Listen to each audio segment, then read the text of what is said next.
Andrew McCabe, the FBI's deputy director, has become a lightning rod in the political storms buffeting the agency.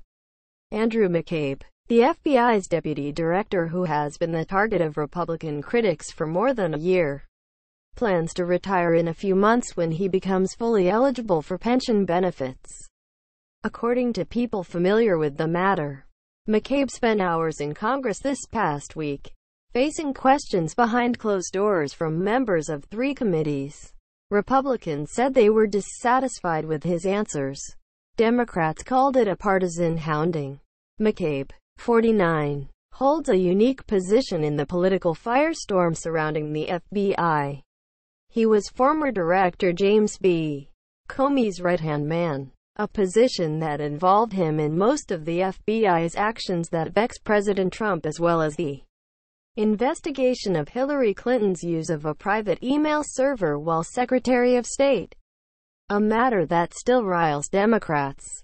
When Trump fired Comey in May, that meant McCabe had to stay first to run the agency until a new director was in place, and then to take the political heat for decisions made by his former boss. Subscribe to the Postmost newsletter.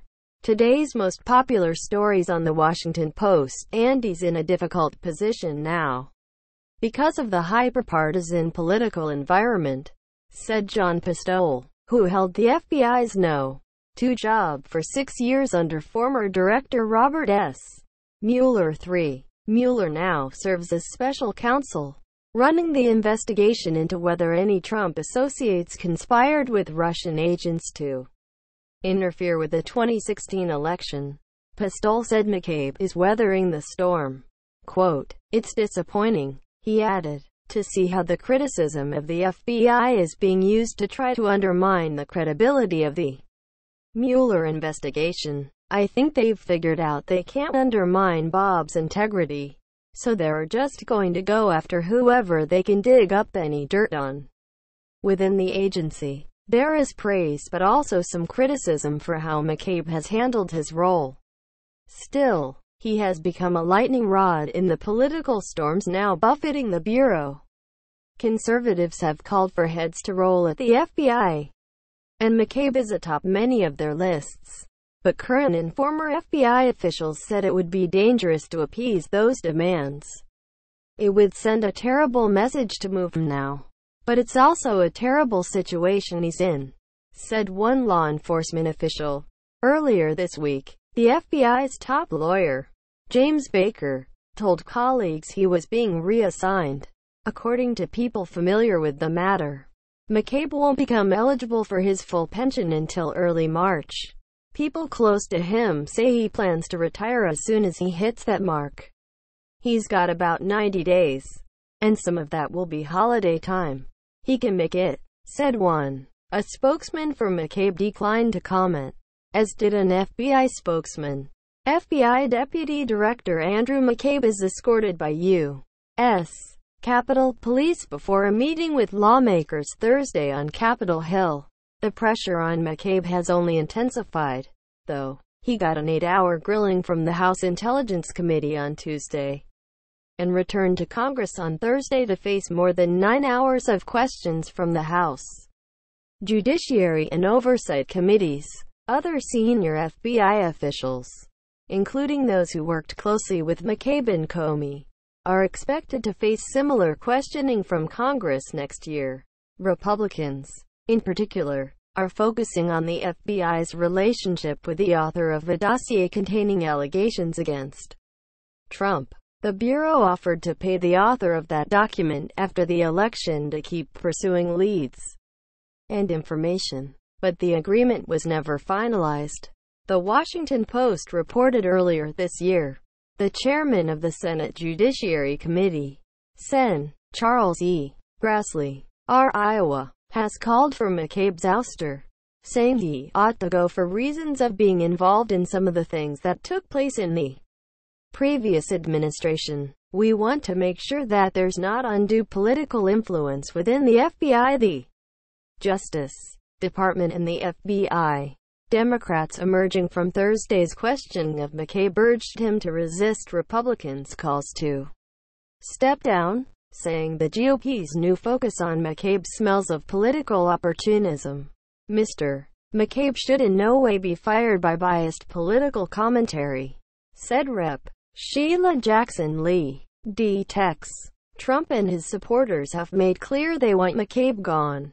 But as a civil service employee, he can't be fired outright without some clear finding of major wrongdoing. Christopher A. Wray became the FBI's new director in August.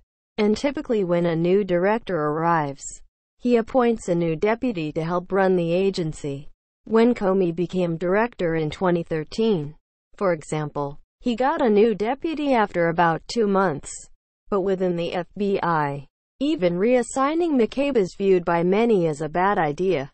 It would be seen as caving to political demands and might provoke calls for additional housecleaning. According to current and former law enforcement officials, McCabe rose quickly through the FBI's senior ranks, only to find himself, beginning last year, the subject of intense partisan fighting about his conduct. Republicans attacked him after reports that his wife, a Democratic candidate for a Virginia Senate seat in 2015, had received hundreds of thousands of dollars in campaign donations from the Political Action Committee led by a close ally of the Clintons. He had also been part of discussions with Justice Department officials that critics said prevented FBI agents from more aggressively pursuing their investigation of the Clinton Foundation. Agents were trying to determine if donations to the foundation were made with an expectation of government favors from Clinton or her allies. After reports about those issues surfaced in October 2016, then-candidate Trump singled out McCabe for criticism, and congressional Republicans demanded detailed answers from the FBI about his role in the Clinton probe's. Questions they insist remain unanswered. McCabe's role is being examined by the Justice Department's Inspector General, who has said a report on how the Clinton probe was handled should be finished by spring. In May Comey's firing, which left the FBI, according to one person inside the bureau, permanently playing defense, McCabe was suddenly in charge. And, according to people familiar with the matter, law enforcement officials began to investigate the president for obstruction of justice. In early December, McCabe faced yet another controversy. The Post reported that one of his senior advisors, FBI lawyer Lisa Page, had exchanged numerous pro-Clinton and anti-Trump text messages with Peter Strzok, the top FBI agent on Mueller's probe. Strzok was removed by Mueller when he learned of their communications. Page had left the Mueller team 2 weeks earlier for what officials said were unrelated reasons.